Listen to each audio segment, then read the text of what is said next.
Well, hello there, all my people.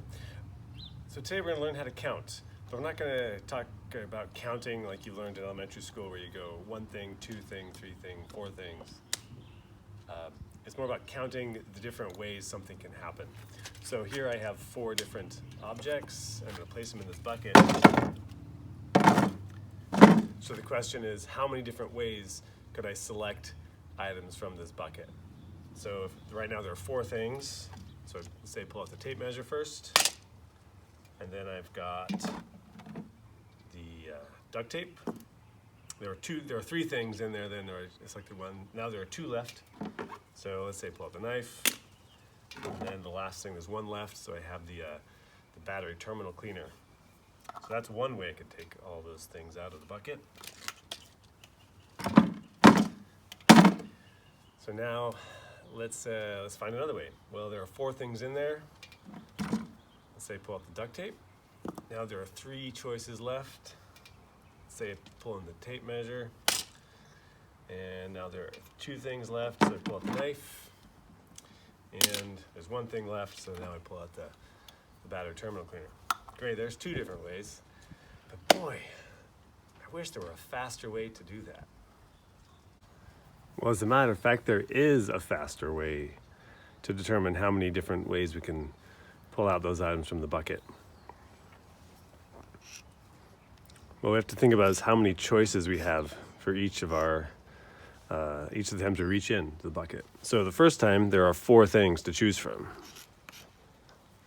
So let's say it was the tape measure. Now there are three choices left. Let's say it was the battery cleaner. And then now there are two choices left. And so let's say it was the knife. Now there's only one choice left.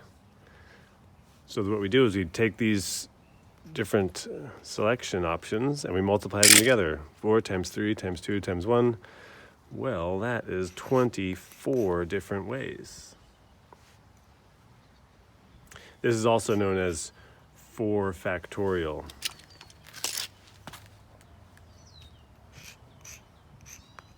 Which all that means is you take, starting with that integer, you multiply it by each, by the next previous integer all the way down to 1.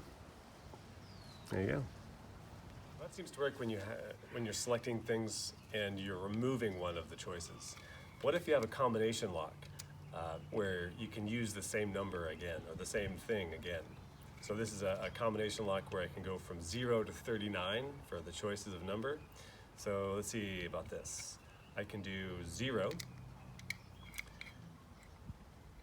and 0 and then 0 again, because there's just three choices for the number here, or three different slots for the numbers. So 0, 0, 0 is one of them. Let's see, another one would be 0, 0, 1.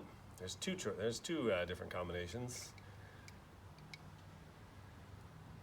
0, 0, 2. All right, so that's 3. But gee, I wish there were a faster way. Well, as a matter of fact, there is an easier way to do that. And again, we look at how many choices we have for each of the numbers in our combination. Well, this lock has 40 different numbers you can do from 0 to 39. So you have 40 choices for the first number times 40 choices for the second number times 40 numbers for the third number. And so then you're left with 40 to the third power. And that's that. And that whatever that number is how many different combinations you can have on a combination like this lock. Pretty cool. Have fun.